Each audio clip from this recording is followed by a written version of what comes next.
We're going to be talking about the last few comments made, in a sense. Well, no, we're not even going to talk about comments.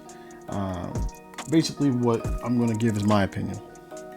And just like everyone has an opinion on this whole thing between Terrence Crawford and Errol Spence, who should get most money, everyone thinks they should fight each other. It's the network, it's the promoters. All that aside, if both individuals and companies, promoters in a sense, want to make this fight happen, they'll make it happen.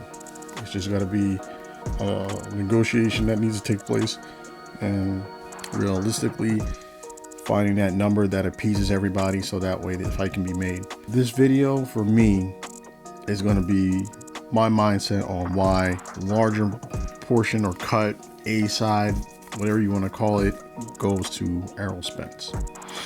Okay, both fighters have done a lot as far as accomplishments go, but what I want to do is focus on mainly the last 5 opponents for each fighter, and starting with Errol Spence. And we're going to kind of work in a weird way.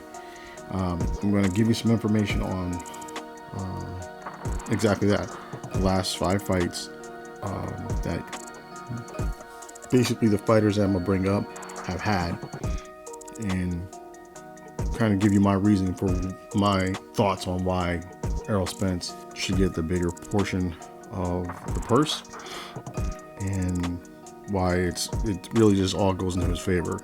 With that said, let's first start off with the idea that the last 5 fights that Errol Spence has had is going to be a retired fight, retired on the stool fight with Lamont Peterson, Carlos Campoa, KO, Myke Garcia, coming up 2 weight classes and went all 12 rounds. Sean Porter, close fight, split decision loss. The 1 round where Porter got hit, and like the only way he kept his balance from literally going completely down was by having his hand touch the canvas in that fight. But that really kind of saved him, because he would have took some additional blows and that probably would have been the end of the fight. And the recent fight with Danny Garcia, unanimous decision. Keep in mind, the fight with Sean Porter, by the way, was for the WBC belt, which gave him 2, the WBC and the IBF titles at welterweight. Now, I'm going to bring up first Keith Thurman. And the reason why I bring up Keith Thurman is literally on the same side as of something we haven't seen yet. I know that Errol Spence has a little bit of a negative thought on Keith Thurman because of the kind of a brush off he's given him in making a fight earlier in their careers, where Thurman was riding high and he was saying, Errol has to do more. And now he's getting a little bit of taste of the same thing, or not even a little bit, he's getting a lot of it from Errol Spence. But the main reason why I want to bring him up is because of his resume in his last 5 fights. Okay, so last 5 fights, Luis Collazo, he retired him in the 7th round. Sean Porter, unanimous decision. Danny Garcia, a split decision win. Josito Lopez, mild decision. And then his his last fight with Manny Pacquiao, slight decision, loss. Now Manny Pacquiao, his career is a little bit different than anyone else that I'm going to be talking about. Obviously, because he's the older of the fighters, and he's had his time in the spotlight and still will have time in the spotlight as a top contender, especially the way that he's been fighting. And with the idea that his split decision win over Keith Thurman, who was undefeated at the time but coming off injuries and layoff, still got him a WBA welterweight title. So he's putting in the work and he's doing what he needs to do. He is a name that's known worldwide. His last 5 fights, Jesse Vargas, unanimous decision. Jeff Horn, unanimous decision loss, which took place in Australia. He is a Australian fighter. I'll just leave it at that. TKO of Lucas Matisse I do apologize if I'm saying your name wrong. Unanimous decision over Adrian Broner. I'm going to leave Adrian Broner alone right now, but I do wish he get himself together. And Keith Thurman. But again, Manny Pacquiao's the name, so that's where we are with that. Shawn Porter next. Now, we spoke a little bit about Shawn Porter earlier with the opening when he fought Errol Spence. But here we're going to just go over again last 5 fights and the names on that resume. Adrian Gardonos, sorry again if I'm saying your name wrong. Unanimous decision. Danny Garcia, unanimous decision. Jordan Ugas, slight decision. Loss. Win, sorry. Errol Spence Jr., split decision. Loss. Sebastian Formella, unanimous decision. Win. Main names on the resume for the 5 fights: Danny Garcia, Errol Spence. With a side note that he also fought Keith Thurman, Myke Garcia. And the reason why I'm just putting this on here is because this is the weight class he's looking to compete at from this point on. He did fight Adrian Broner. I believe they fought at junior welterweight at the time. Sergey Lipinets. Lipinets. I do apologize again. I'm just going to write these names down. Robert Eastern. Junior welterweight fight for Sergey, and this was a lightweight title fight for Robert Eastern. Unanimous decision on those 3: Adrian Broner, Sergey, and Robert Eastern. Moved up 2 weight classes or 1 weight class, depending on how you want to look at it. Being that he fought at junior welterweight, a fight prior to this one in 2019. Errol Spence, unanimous decision loss. And then he fought Jesse Vargas at welterweight and got a unanimous decision win. Back to Danny Garcia, whose last fight was Errol Spence, but his total fights, last 5 fights: Brandon Reyes, TKO, 9th round. Shawn Porter, as we already mentioned a few times, unanimous decision loss. Adrian Gardonos, I'll write these names down, sorry if I'm saying your name incorrectly. TKO, 7th round. Ivan Rekok, unanimous decision. And Errol Spence, unanimous decision loss. Now, the thing that I wanted to point out as far as the fight goes, or not the fights, but the opponents that we're talking about or mentioning so far anyway, Errol Spence has fought Danny Garcia, Shawn Porter, Myke Garcia. As I already mentioned, those 3 names, unanimous decision for him with Danny Garcia and Myke Garcia, and then the split decision loss with Shawn Porter. Tough fights. Last 3 fights for Errol Spence. And then when we go to Keith Thurman, Manny Pacquiao, Danny Garcia, Shawn Porter. Shawn Porter is basically almost saying the same thing, outside the idea that his fight with Keith Thurman was a few fights ago, like maybe 6 or 7 fights ago. 7 fights ago from his present, or his latest fight anyway. But the mindset that I'm having is that there's a pattern, that those top guys are there, have all, in a sense, to some degree, faced each other outside of Errol Spence and Keith Thurman. And the reason why I bring this up, and as much as I'm starting to have a very negative opinion of the rankings of ESPN when it comes to boxing, I'm just basically going into some information as far as what they have on their own site when it comes to the welterweight division, where they have Terrence Crawford as number 1. Now, this is going to be basically their latest rankings, and the rankings haven't changed. I believe they update them on Tuesday, especially after major fights, but I don't think anything is going to be mind-blowing for this welterweight division, or this coming weekend, or this past weekend, I'll say that. So again, according to ESPN, they have Terrence Crawford ranked number 1. His last fight was with Keller Brooks, and I'm going to go into his last 5 fights as well a little bit later. They have Errol Spence as number 2. They have Manny Pacquiao as number 3. They have Shawn Porter as number 4. Keith Thurman, number 5. Danny Garcia, number 6.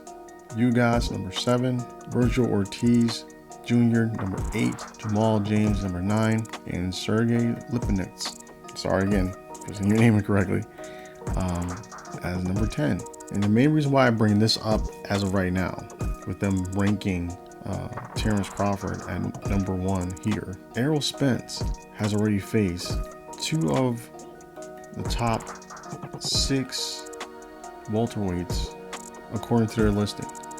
And according to BoxRec, they have Kell Brooks as number 11. And as indicated, that was Terrence Crawford's last fight with a, in a sense, top name welterweight. And I almost want to say that the other welterweights that he's actually faced, which we'll just go into. So as I said, he faced Kell Brooks. You know what? I apologize. I'm not even trying this. Amir Khan, Jose Benavidez Jr., and Jeff Horn. Now going with Jeff Horn, currently his last fight was at light middleweight. So he's not even competing at welterweight any longer. Actually, after he faced and lost to Terrence Crawford, he hasn't even fought at welterweight since. He's fighting at middleweight and light middleweight. Jose Benavidez, he has a stellar career, being undefeated for the first 27 fights before he faced Terrence Crawford. Unfortunately, he had a incident with looks like he got shot. I want to say he got shot in the leg from some of the other sites I've watched or listened to, and that he really wasn't even 100% when facing Terrence Crawford. But again, you sign that contract, get in that ring, we're expecting you to perform. But again, on the list of welterweights, I can't even find him. I looked on BoxRec, I didn't even see him on there. So I don't know if he has retired or what have you, but right now he's not even ranked on BoxRec accordingly. Anyway, Amir Khan, I want to say they had him ranked at 14. I'm gonna double check that. You know what? Let me just take a quick look at that now. BoxRec. And then we have Indigenous overall Velasquez. I'm gonna get someone to say that for me. Very up and coming career. Had it's like a mild decision draw. Basically, it was a draw fight with Ray Robinson, but kept him at 21-0 and won when he fought Terrence Crawford and got TKO'd in the 9th round. Came back with a TKO as well. And his next bout, again, going by the list and the names that we've seen on the list. All right, he's ranked 13. So it's literally Crawford has been fighting the guys that are on the outside of the top 10, but it's holding the number 1 spot on ESPN as far as a welterweight goes.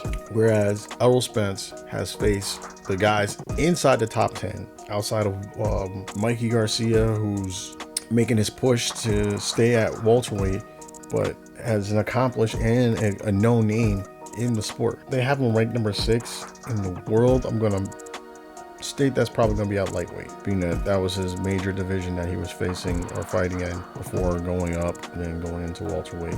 But my point being is, you have one fighter that's faced multiple top 6 welterweights, one with top 6 lightweight. Terrence Crawford facing a number 11, a number 13, and number 14 at welterweight, and he's trying to indicate that he should get the top spot or get paid the most, be the A side in a fight with Errol Spence. Now, as far as the marketing and all that other stuff goes, you know, that's going to be on your promoter.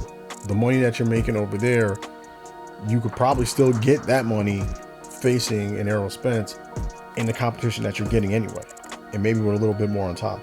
Because when you think about it, your top pay as the A side with the fighters that you faced already would not even compare to a 30 or a 40% of a fight with a Errol Spence if it was to be made. And that's where the logic has to come into play. And I kind of bring this up from time to time with friends of mine, and I don't know if I brought it up enough or a lot on my channel when it comes to knowing how to, you know, determine your split and when to take it, as far as taking less money on for a fight. But if you think about where Floyd Mayweather Jr. was when he moved up to face Oscar De La Hoya, and I want to say it was like a flat rate to face Oscar De La Hoya, and 100% he could have fought and screamed and you know, went social media on trying to get more money, a better situation, or what have you. But it was a situation of taking a chance, taking that opportunity, and using it for the fullest. And yeah, he made a good amount of money for the fight, and it did crazy numbers. And although it wasn't like a spectacular win for Floyd Mayweather Jr. as far as like, getting like a knockdown or something like that, he did show some really good boxing skills and defensive skills, and he looked good to me. This was like Floyd Mayweather Jr. taking on the champion who asked for the world, the more money, the date, the venue, the ring size, the gloves. I'm almost surprised that he didn't force Floyd Mayweather Jr. to come in a certain type of outfit. Oscar De La Hoya and Floyd Mayweather Jr. is something that's probably never going to ever happen again. You don't have the resume. You have plenty of fights on under your belt. That's hands down. You have 5 fights at welterweight, and you're trying to tell people that you are the main person at welterweight. If Danny Garcia was to make a fight with Terrence Crawford and we see what he does there, that could be that turning point to push his side of saying, you know what, I need to get more money.